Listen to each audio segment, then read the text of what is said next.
ở trên gì biết cho thầy biết trong xe biết ta cá lùn nào y rằng câu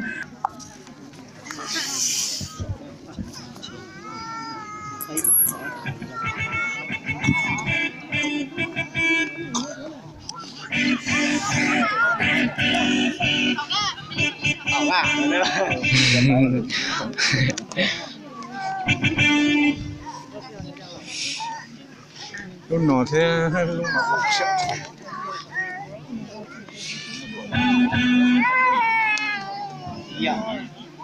có liền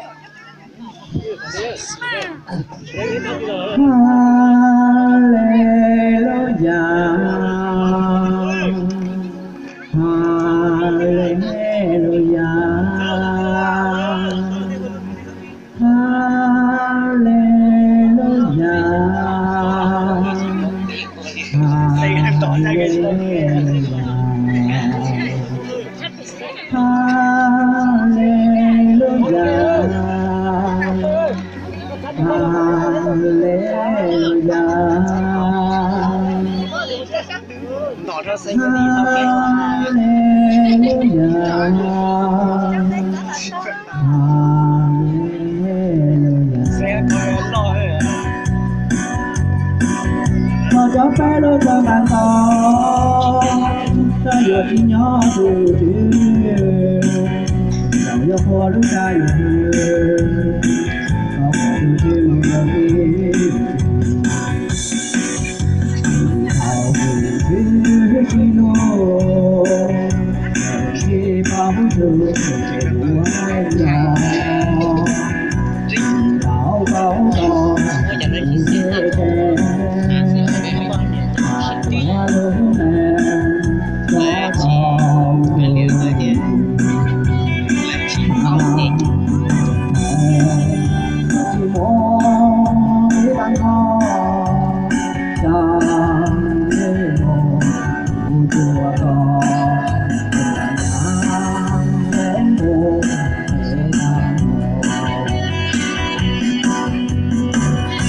chắc sẽ lôi cho bạn con ta vừa chỉ nhỏ lo đầu tiên rồi hoa lúc ta rồi tao phải chịu chuyện tao tao phải làm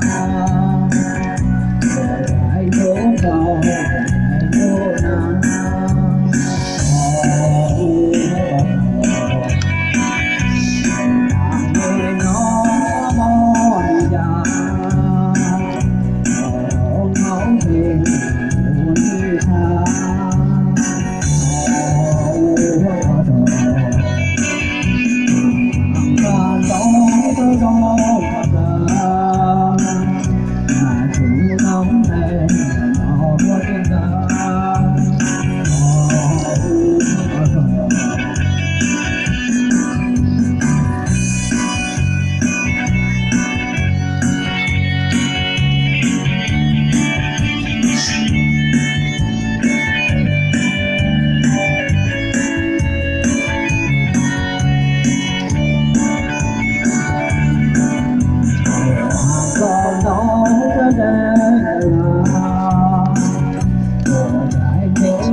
đi nó lên lò gì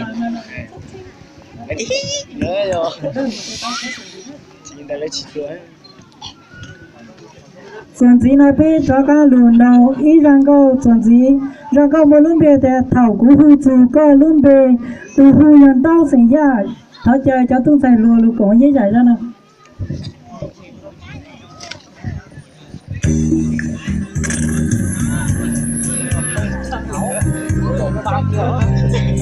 tao câu gì câu nhớ chỉ cho tí nào xí cho tao rồi chỉ nghe con tao rồi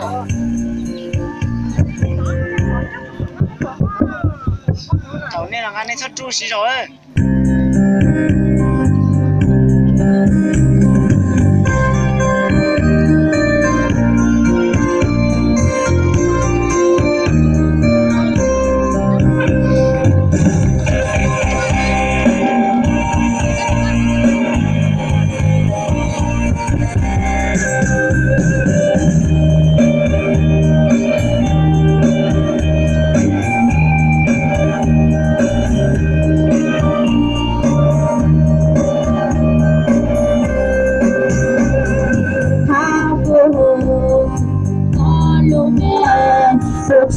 Yesu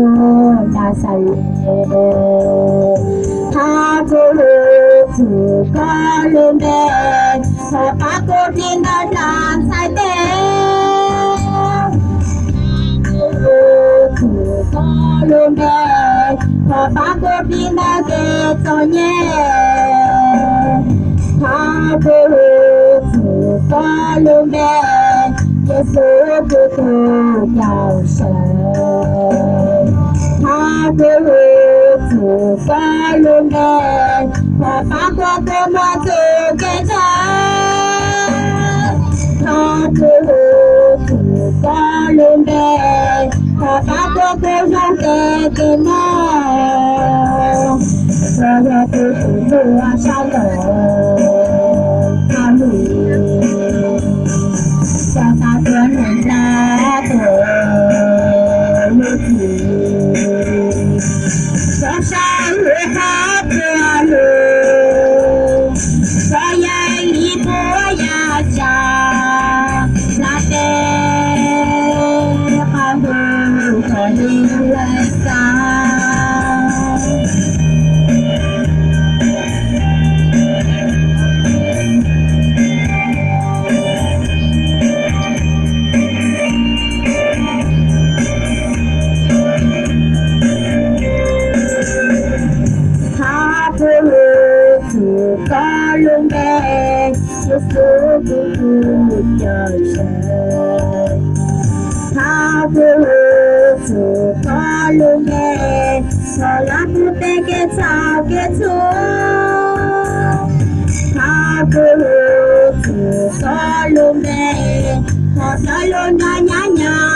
Oma chị chào.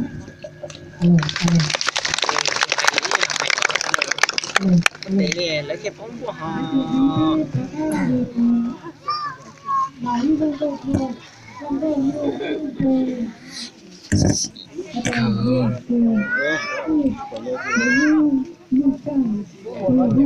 lấy thì biết cho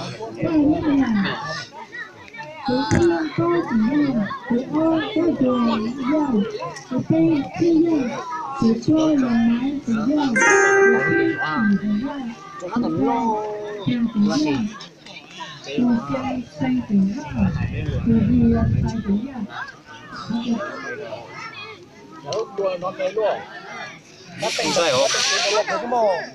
lớn làm cho nó to thế tiểu lên sản khó hay luôn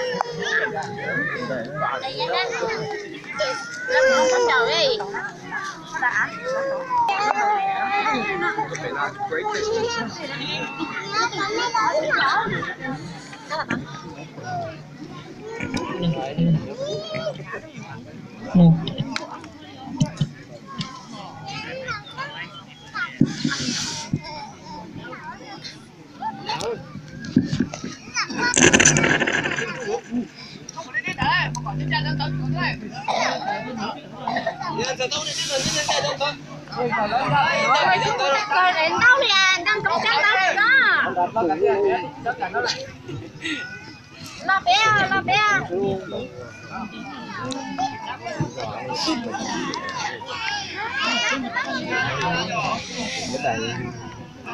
Thấy ơi, nó bị nó cả lên bỏ cho xí nói xí á, đi đó nè, đi xong đi đi một cái.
rồi chơi được tao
Alo.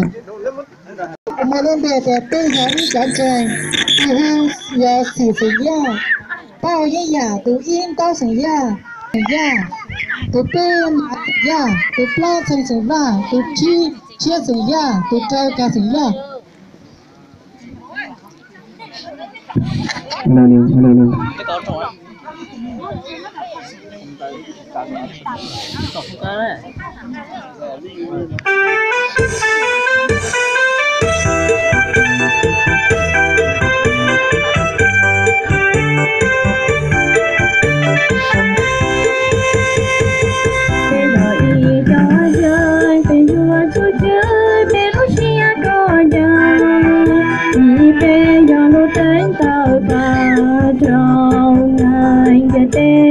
bao giờ bây giờ ý cho chơi phải chỉ cho khai nó lắng nghe và chưa thương vì nhỏ ta mà lừa tôi sự chỉ buồn nhà mà chỉ tôi đi hai nhiều có lo nhỏ chia sẻ tan đó có lòng sửa trả sửa ya họ về cứ tao lại cho bạn chúng tao từ mà chuồn giòn cho có ý bình cao ta phải tên nhiều chi chia tao trên trái cứ xa thì chi nhiều chỉ cho chia tao không địa thế cho cứ xa đi chỉ bé chỉ tao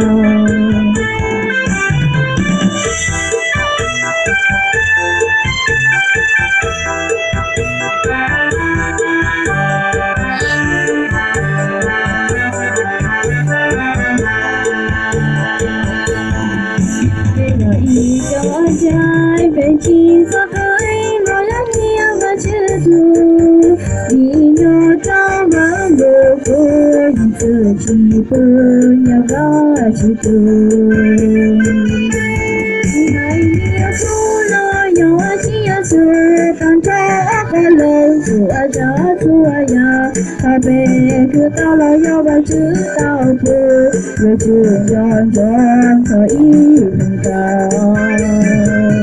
ta về tên nhiều khi chia tao trên trái đâu xa cái chi nhiều chỉ cho chia tao không địa thế cho tôi xa đi chia bé chỉ tao